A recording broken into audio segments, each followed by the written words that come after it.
디모데후서 4장 6절에서 8절 말씀을 다 같이 합독하겠습니다. 전제와 같이 내가 벌써 부어지고 나의 떠날 시각이 가까웠도다. 나는 선한 싸움을 싸우고 나의 달려갈 길을 마치고 믿음을 지켰으니 이제 후로는 나의 의의 면류관이 예비되었으므로 주 곧 의로우신 재판장이 그날에 내게 주실 것이며 내게만 아니라 주의 사모 행하는 모든 자에게도니라. 아멘. 바울 사도께서 이 말씀을 하시기 바로 전에 사람들, 그때 당시의 사람들, 그리고 이후에 말세를 당한 사람들의 모습이 이렇다고 소개합니다. 사람이 바른 교훈을 받지 아니하며 귀가 가리워서 자기의 사욕을 따를 스승을 많이 두고 또 그 귀를 진리에서 돌이켜 허탄한 이야기를 따르리라 말씀하셨습니다. 그러면서 디모데에게 말씀하시기를 그러나 너는 모든 일에 신중하여 고난을 받으며 전도자의 일을 하며 네 직무를 다하라 말씀합니다. 이제 사람들이요, 믿음의 사람들, 다른 사람들을 두고 얘기를 하는 게 아니라 지금 그리스도 안에 있었던 사람들이 이렇게 되어간다고 합니다. 말세는 이런 모습의 사람들이 많이 있을 겁니다. 자, 그럴 때 그러한 상황 가운데서 나는 믿음의 사람으로서 하나님의 사역자로서 어떤 모습 가운데 내가 서 있어야 될까? 바울 사도는 분명히 말씀하시기를 너는 모든 일에 신중하여 고난을 받으라 말씀합니다. 고난을 피하라고 하는 것은 하나님의 말씀이 아닙니다. 고난은 결코 피할 게 아닙니다. 그런데 그 고난은 다른 데서 오는 고난이 아닙니다. 죄인들을 위해서 내가 고난받는 거예요. 예수님께서 죄인을 위하여 십자가의 고난을 이겨나갔듯이 우리 또한도 우리 주변에 있는 죄인들을 위해서 또한 우리가 받아야 될 것이 바로 고난입니다. 바울 사도도 믿음의 아들, 사랑하는 아들에게 그 고난을 피하라고 하지 않습니다. 그 고난을 받아라 말씀합니다. 또한 전도자의 일을 하며 네 직무를 다하라 말씀합니다. 이렇게 사람들이 바른 교훈을 받지 않고 자기 사욕에 이끌려서 많은 스승을 자기 스스로들 만들어 놓고 또한 그 귀가 진리를 돌이켜서 허탄한 이야기를 따르는 그 수많은 사람들 곁에서 그들 가운데서 목회를 하는 사람이 오죽하겠습니까? 그런데 바울 사도는 그 길을 먼저 걸어간 분이십니다. 지금 먼저 그 길을 걸어가서 결국에는 감옥에 갇히는 그러한 복음을 위하여 복음과 함께 고난을 받는 최전선에 나아가 있는 분이십니다. 그분이 감옥에서 마지막으로 믿음의 아들, 사랑하는 아들에게 이 말씀을 하신 겁니다. 그러면서 바울 사도께서 어떻게 마지막을 또한 어떻게 지금까지 살아왔는지를 한 말씀으로 이렇게 표현해주고 있습니다. 지금의 현재의 바울 사도의 삶을 오늘 6절은 이렇게 표현합니다. 전제와 같이 내가 벌써 부어지고 나의 떠날 시각이 가까웠도다 말씀합니다. 전제는 제물 위에 술을 붓는 제사를 말한답니다. 근데 자신을 이 전제와 같이 내가 벌써 부어졌다. 제물 위에 술을 붓는 것처럼 하나님께 제물로서 이렇게 부어드린 바가 되었다. 이렇게 말씀합니다. 바울 사도는 본인이 기록한 그 말씀과 선포한 그 말씀과 일치해서 살아가는 분이십니다. 로마서 12장 1절에는 이렇게 말씀합니다. 형제들아 내가 하나님의 모든 자비하심으로 너희를 권하노니 너희 몸을 하나님 기뻐하시는 거룩한 산 제물로 드리라. 이는 너희가 드릴 영적 예배니라 말씀합니다. 그래요. 바울 사도는 일찍이 로마 교회에게 그렇게 편지한 바가 있습니다. 너희 몸을 하나님이 기뻐하시는 거룩한 산 제물로 드리라. 그래요. 제물이 되려면 철저히 죽어야 됩니다. 죽어서 자신이 태워져야 되고 자신의 향기로 하나님 앞에 올려져야 됩니다. 그런데 지금 여기서도 포도주가 제물 위에 부어지는 것처럼 포도주가 그냥 만들어집니까? 으깨지고 부서지고 해서 그 포도주가 되어지는 거 아니겠어요? 오랜 숙성 기간을 거쳐서 포도주가 되어져서 그것이 하나님 앞에 드려지는 그런 전제가 된 것처럼 자신 또한도 하나님 앞에 이렇게 전제와 같이 부어진 사람이 되었습니다. 하나의 제물로서 이해하고 있습니다. 철저히 그렇게 살아왔습니다. 하나님 앞에 제물처럼 마지막에 이렇게 부어지는 것처럼 복음과 함께 고난을 받음으로 본인이 지금 감옥에 갇혀 있습니다. 그래서 그는 당당하게 이렇게 말을 할 수 있었습니다. 그러면서 하시는 말씀이 나의 떠날 시각이 가까웠도다 말씀합니다. 이제 세상을 떠날 주님을 만나 뵐 날이 가까워왔음을 본인이 고백하고 있습니다. 그러면서 나는 선한 싸움을 싸우고 나의 달려갈 길을 마치고 믿음을 지켰다 말씀합니다. 우리는 싸움을 하고 있습니다. 바울 사도께서 믿음의 아들 디모데에게 말씀하신 이 말씀 우리가 명심하기를 원합니다. 우리는 주님께서 우리에게도 말씀하여 너희에게 검을 주러 왔다고 합니다. 가족 간에 싸움이 일어난답니다. 시어머니와 며느리가, 아버지와 자식이 영적인 대결 구도가 일어나기 시작합니다. 그런데 나 싸우기 싫다고, 나 영적인 싸움 일어나면 내 육이 고달프니까, 내 마음이 고달프니까 뒤로 물러가고 패전하는 그런 모습으로 나아가는 것을 주님 결코 원치 않습니다.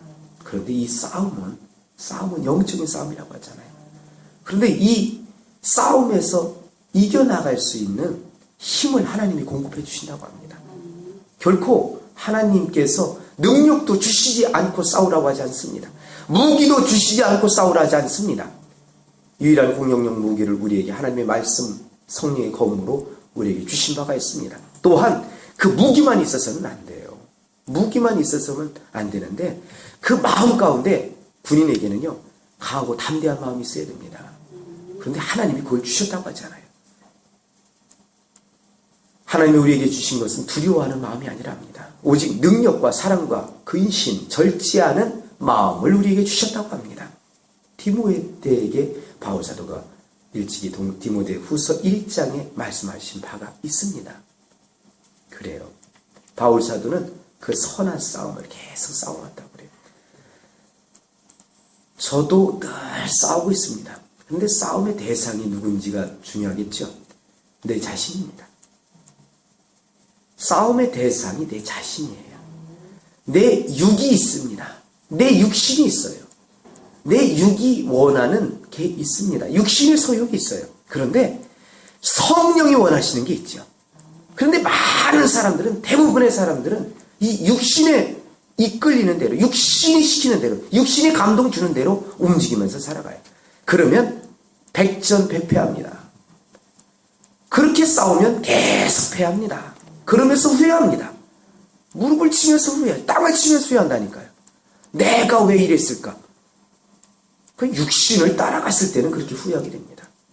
철저하게 성령을 따라 나아가야 성령이 주신 감동 가운데 나아가면 고난 가운데 나아가게 되어 있어요. 성령은 고난 받으라고 하거든요. 그 고난으로 나아가라, 십자가로 나아가라, 이런 말씀을 합니다.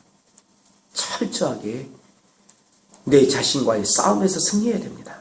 내 자신과의 싸움만이 아니에요. 악한 영들이 우리를 가만두지 않습니다. 우리를 죄 가운데 시험에 빠뜨려서 죄 가운데 빠져서 하나님하고 거리가 멀어지게끔 합니다. 이 악한 영들과 싸워야 되죠. 그런데 하나님께서 우리에게 전신갑주를 다 마련해 놓으셨대요.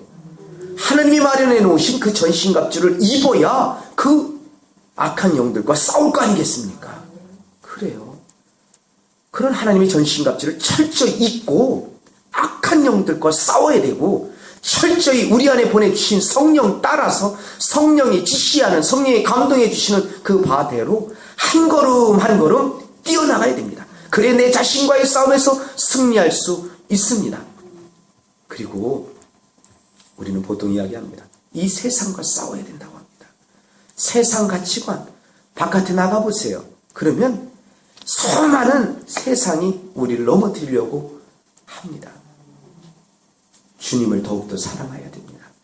예수님을 더욱더 사랑해야 사랑을 통해서 그것들에게 눈이 돌아가지 않을 수 있습니다. 그것들에게 우리의 귀가 그 소식을 받아들이지 않을 수 있습니다.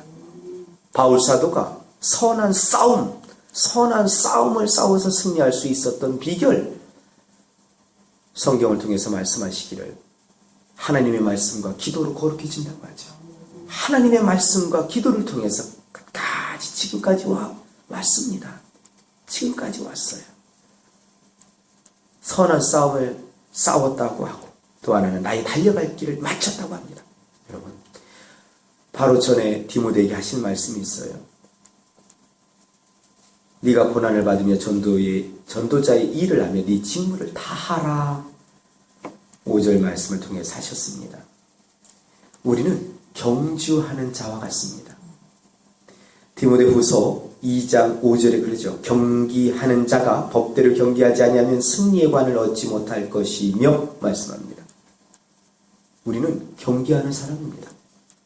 출발했어요. 그런데 경기하는 사람이 몸 관리를 하지 않습니까? 영적인 자기 관리를 하지 않습니까? 그러면은 경기자로서 1등은 못합니다. 나의 달려갈 길을 마치기 위해서는 갖가지 인내가 필요합니다. 갖가지 자기 절제가 필요하고요. 갖가지 그 달려갈 길을 끝까지 법대로 나아가야 됩니다. 여러분, 빨리 가는 길도 있습니다. 지름길도 있어요. 그러나 법대로 하지 아니하면 하나님이 모른다 할 수 있습니다.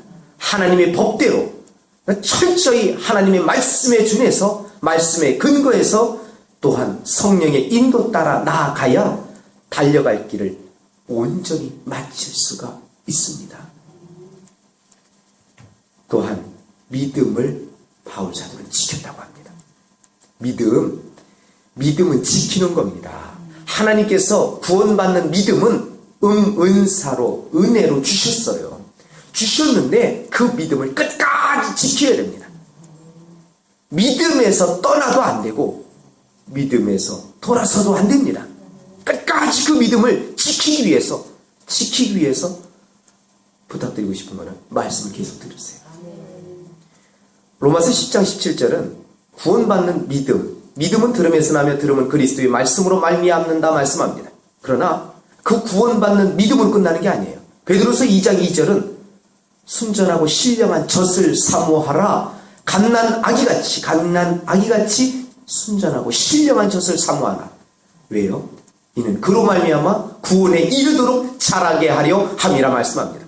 말씀을 가까이 하지 않는 사람, 그 사람은 미혹에 빠져갑니다. 말씀을 가까이 하지 않으면 믿음을 지킬 수가 없습니다. 믿음을 지킬 수가 없어요. 저는 너무나 감사합니다.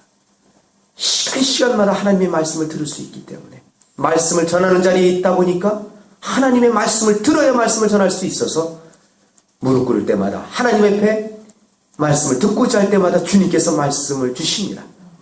말씀을 감동을 주세요. 그래서 그것을 계속해서 여러분에게 전해드리고 있습니다. 그리고 지금은 스마트폰을 통해서 말씀을 계속해서, 인터넷을 통해서, 유튜브를 통해서 말씀을 계속 전합니다. 왜요? 말씀을 들어야, 순전하고 신령한 젖을 먹어야 계속 자라갈 수가 있기 때문입니다. 그것을 제가 경험을 했어요. 제가 신앙 초년기에는 당시에 신문을 배달하면서 살았던 사람이에요. 그런데 신문 배달은 새벽 3시나 그때부터, 저는 그랬어요. 그때부터 하면 6시에서 6시 반까지 끝납니다. 그러면은 새벽 시간마다 이어폰을 끼고 말씀을 들어요. 그런데 그 말씀이 얼마나 단지 너무나 행복하더라고요. 그래서 제가 새벽 기도의 그 맛을 압니다. 또한 그 말씀을 통해서 제가 세워지는 걸 압니다. 저는 하나님의 말씀을 전혀 몰랐던 사람입니다. 전혀 몰랐던 사람이고 세상이 좋았었어요. 세상 쾌락이 좋았고, 하지만 하나님의 말씀이 그토록 고귀한 줄 알았어요. 진짜 꿀송이보다도 단 것을 그때서 알게 됐습니다. 그 말씀을 계속 먹다 보니까 믿음을 지킬 수가 있더라고요. 믿음을 지킬 수가 있었어요. 저는 신앙 곡선이, 사람마다 신앙 곡선이 있어요. 신앙이 자라다가 떨어지다가 아니면 굴절되고, 그런데 저의 신앙 곡선을 보면 거의 대각선입니다. 계속해서 뒤로 물러간 적은 없어요. 순간 게으름 핀 적은 있어요. 하지만 그것이 계속해서 자라나갔습니다. 왜 그랬을까? 가만히 보면 저는 말씀을 가까이 했습니다. 말씀을 듣는 일에 열심을 했습니다. 또한 주님의 말씀을 주야로 묵상하는 일에 계속하고 있습니다. 지금도 너무 감사한 게 있어요. 일주일 내내 말씀을 전하는 자리에 설 수 있어요. 새벽만이 아니에요. 낮 시간, 저녁 시간 계속 말씀을 전해야 되는 그런 자리에 있다 보니까 하나님의 말씀을 계속해서 묵상합니다. 너무나 행복해요. 너무나 행복해요. 그 말씀이 시간마다 깨달아지고 그 말씀으로 인해서 제 영혼이 살아나는, 또한 영혼이 살찌워가는 것을 봅니다. 그렇다 보니까 말씀에서 벗어나는 사람들, 또한 말씀에서 뒤처진 사람들 보면 마음이 아픕니다. 빨리 저곳에서 일어나야 되는데, 빨리 저곳에서 돌아서야 되는데, 그래야 사는데, 주님 말씀을 들어야 되는데, 그래야 믿음을 지켰기 때문에 제가 이 말씀을 드리는 거예요. 오늘 바울 사도가 이 세 가지에서 성공했다 합니다. 선한 싸움을 싸우고 나의 달려갈 길을 마치고 믿음을 지킴으로 인해서 그는 당당했습니다. 당당한 그가 하는 이야기가 이렇습니다. 이제 후로는 나를 위하여 의의 면류관이 예비되었다 말씀합니다. 의의 면류관이 예비되었다. 이렇게 온전히 선한 싸움을 마치고 달려갈 길을 마치고 믿음을 지킨 바울 사도에게 의의 면류관이 준비되어졌다고 합니다. 그래요. 주님께서는 당신의 자녀들이 다 이러한 면류관을 다 받기를 원합니다. 다 면류관을 받기를 원하세요. 그 분은 우리의 주님이라고 합니다. 우리의 면류관을 주실 분은 주님이라고 하는데 그분은 의로우신 재판장이 된다고 합니다. 바로 전에 그랬어요. 산 자와 죽은 자를 심판하러 오실 주님. 그 주님이 의로우신 재판장이래요. 그래서 잘한 사람에게는 이런 큰 상을 주십니다. 이런 큰 상을 주세요. 그런데 하나님의 사역자들은 특별히 법대로 하세요. 하나님의 법대로 나아가야 마태복음 7장에 거짓 선지자들에게 말했던 불법을 행하는 자들아 내게서 떠나가라는 그러한 심판을 받지 않습니다. 하나님의 뜻대로 행하는 자라야 하나님 앞에 인정받습니다. 그렇지 않으면 바깥 어두운데 쫓겨날 수가 있습니다. 죄를 한다고 해놓고 그렇게 쫓겨나면 얼마나 비참합니까? 그렇잖아요. 그런데 이 의의 면류관은 바울 사도에게만 주시는 것이 아니라 오늘 8절 하반절에 보면 주의 나타나심을 사모하는 모든 자에게도 이라 말씀합니다. 그런데 제게 하나님께서 이렇게 말씀하세요. 주의 나타나심을 사모하는 모든 자.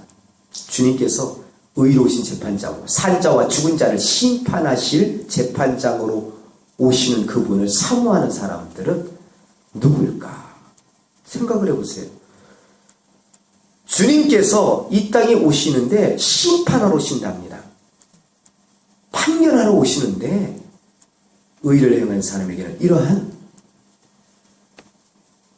의의 면류관을 주고 그렇지 못한 죄악 가운데에서 불법을 행하는 사람들에게는 그거에 응당한 심판을 할 겁니다. 그런데 그 예수님의 오심을 나타나심을 막 사모한다. 그거는요 오늘 바울 사도와 같이 이런 떳떳한 삶을 사는 사람에게 해당됩니다. 그렇잖아요. 그런 사람이 주님의 나타나심을 사모할 거 아니겠어요?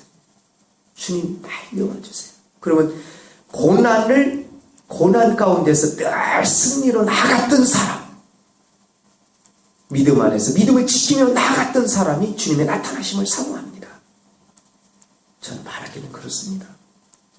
우리도 주님의 나타나심을 사모해야 되지 않겠어요? 주님 나타나심이 걱정됩니까? 주님의 나타나심이 두렵습니까?